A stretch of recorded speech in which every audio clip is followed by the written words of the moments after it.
60 grand or you lose everything. That's what she said, right to my face, like she was reading off some medieval decree. Carol Hamilton, standing bold on my porch 3 miles outside her precious HOA's boundaries, waving a certified letter and acting like she owned half the county.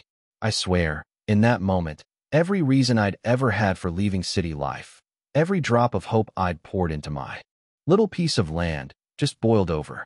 This was why I moved out here, to breathe, to work, to live without someone like Carol Hamilton thinking they had a claim on my peace. You want to know how this started? I'll tell you.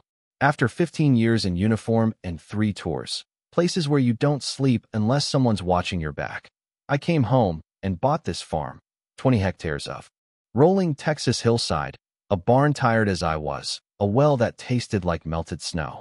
The deed was ironclad, stamped 1952, independent AG property, not under anyone's thumb. I checked those records myself, twice, then scanned him, backed him up, stashed him where even a tornado wouldn't find them. Out here, sunrise was my only alarm clock. I worked remote contracts in the old dining room turned server rack, fixed fences after lunch, let the wind tell me when to quit for the day. For a while, it was exactly what I needed. Peace lasted 47 days. On the 48th, a courier showed up with a fat, official envelope from Maplewood Estates. You ever seen legal paper so thick it feels heavier than it should? That was my first clue. Inside, well, it was extortion, dressed up in business prose. Dear Mr. Morgan, it began, polite as a viper. They'd reclassified my land into something called the Extended Area Assessment and Environmental Impact Zone. Their math? $18,000 a year for assessment, $25,000 for environmental monitoring, $12,000 for infrastructure, $5,000 for legal and admin, 60 grand. 30 days to pay, or, as they put it, immediate legal action to recover community costs and protect property values. I nearly laughed out loud. There was even a color map where they'd just drawn a giant circle, 8 kilometers around. Their gates, like a 6-year-old with a crayon. And because my place fell inside, suddenly I was part of their influence zone. But the scariest part? Their legalese was careful, implying, not stating, that I owed them anything, and citing every obscure property code and environmental impact law you've ever heard of. Tucked in the packet were high-res photos of my property, taken from the trees with a zoom lens, notes scribbled, runoff risk, vegetation overgrowth, non-compliant structures. It was all a bluff, but a bluff with teeth. First call was to the county. The registrar laughed so hard she nearly choked. Sir, they've got no more legal authority out there than the Queen of England. Next, I called my lawyer. He didn't laugh, but he was just as clear. Dan, this is a scam. Maybe criminal, maybe just desperate. HOAs can't invent borders and tax whoever they want. That gave me a little swagger. I wrote my own letter. Formal, calm, all legal. Citations. Attach copies of my deed, surveys, county letters. You have no authority, I wrote, and any further contact should go through my attorney. Sent it certified, with return receipt. Any reasonable person would drop it. Carol didn't. That's when the pressure started. At first, it was subtle. Extra cars parked down the road, someone with binoculars on a Sunday morning. A drone overhead while I mowed the yard. I kept records, took photos, logged everything. I thought I was just documenting harassment, but this was only the beginning. See, I started digging. Pulled up Maplewood's incorporation docs, ran background checks. Carol Hamilton, 52, ex-real estate, HOA president for 15 years. Lived in a mansion behind gates. Owned more suits than most. Folks own socks. Public records, settled disputes, never lost in court. Every case smoothed over before a judge could bang the gavel. Pattern: intimidation, legal threats, quiet payoffs. And now, that same black Escalade with her plates started idling at my gate every night.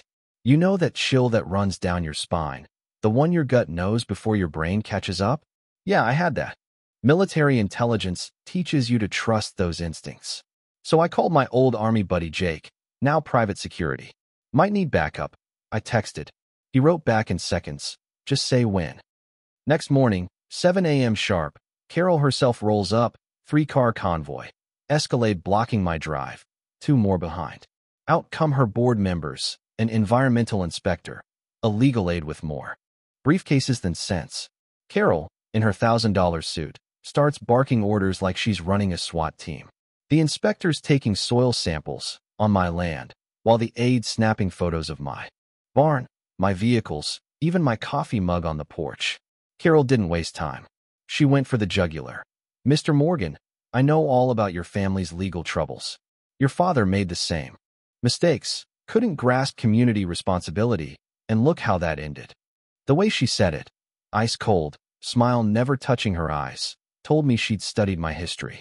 Next, she sneered at my military background. Soldier, you're out of your depth here. This isn't a war zone, it's real estate. She circled my property, touching fences, checking buildings, acting like she owned the place. Then she got personal. Dropped a thick folder. Inside, tabs labeled asset recovery, distress sale projections. She knew my business. Cybersecurity consulting needs trust and reputation. You lose those, you lose everything. She hinted she'd make sure of it.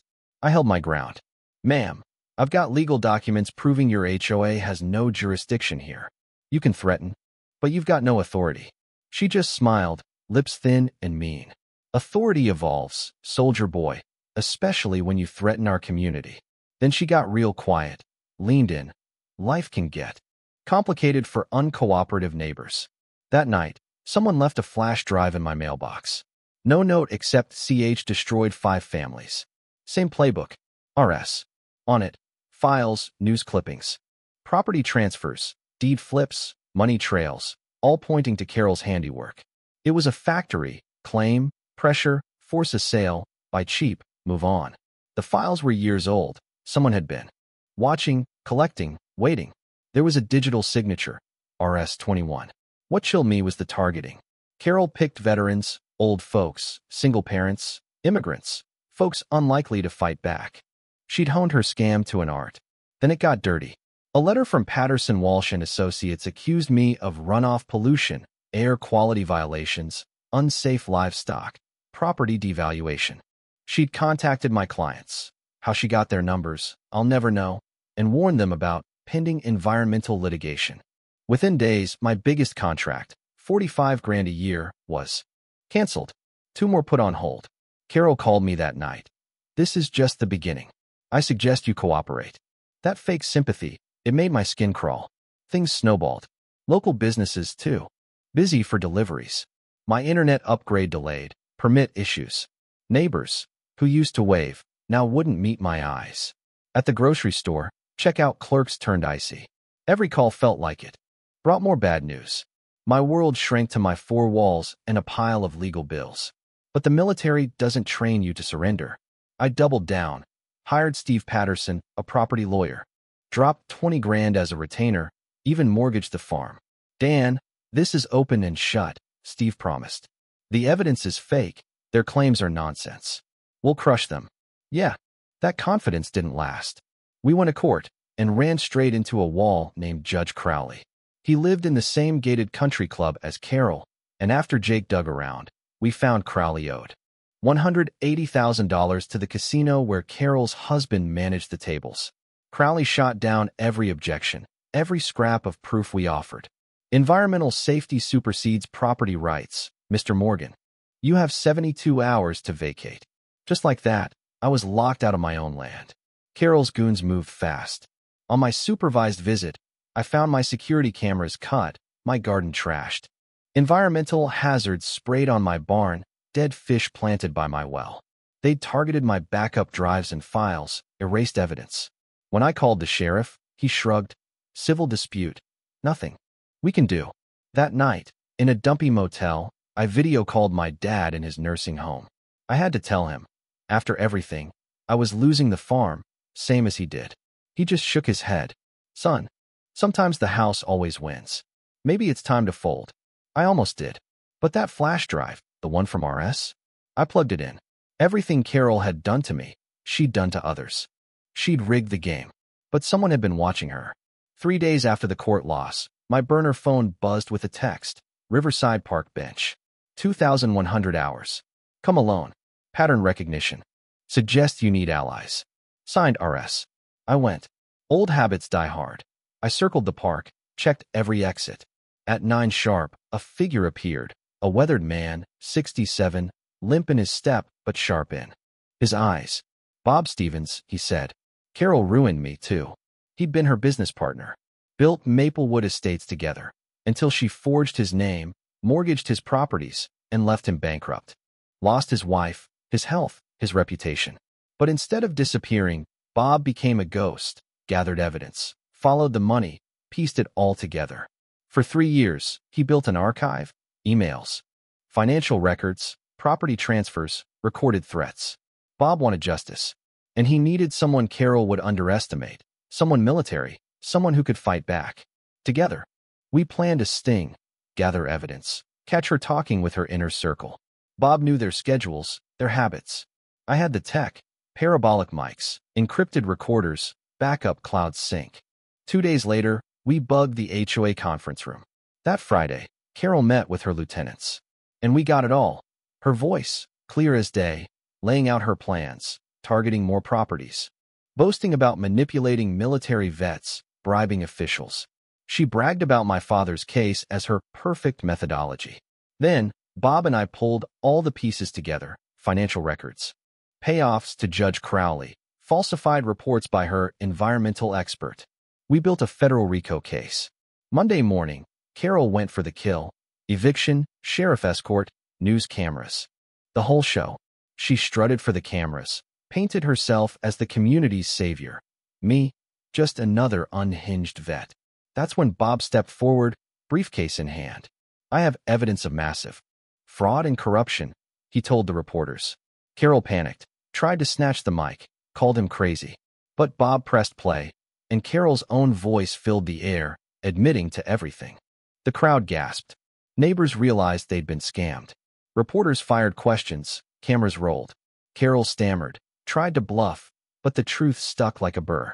Within hours, the fallout began. Crowley recused himself. Carol's allies vanished. Dr. Stevens lost his license. Federal agents raided homes and offices. Bank accounts froze, and Carol's empire crumbled. Carol's public humiliation was complete. Her own daughter condemned her online. Her husband filed for divorce. Her mansion seized for restitution. That night, for the first time in months, I walked my land as a free man. And justice? Yeah, it took time. But federal prosecutors made sure Carol spent the next 15 years behind bars. Victims got compensation. Carol's house became a community legal center. Bob led the new HOA. With transparency, real elections, no unchecked power. I ran tech security and helped build a property rights defense network, free legal aid, workshops, and a new sense of solidarity for folks like us. Neighbors who once kept their distance helped rebuild my fence, replant my garden. Bob became like a father to me. The victory wasn't just about getting my land back. It was seeing people work together, turning fear into action, and making sure no one like Carol would ever terrorize our community again. I still keep my dad's photo in the new community center, a reminder that the cycle stops with us. So what do you think? Is it ever really over when power corrupts? Or does community always find a way to fight back? Drop your story in the comments. Have you ever faced down an HOA, a bully, or anyone who thought they could take what was yours? Let's talk about what justice means. And if you stuck with me through all this, well, you're one of us now. Subscribe for more, and never let anyone draw a circle around your freedom.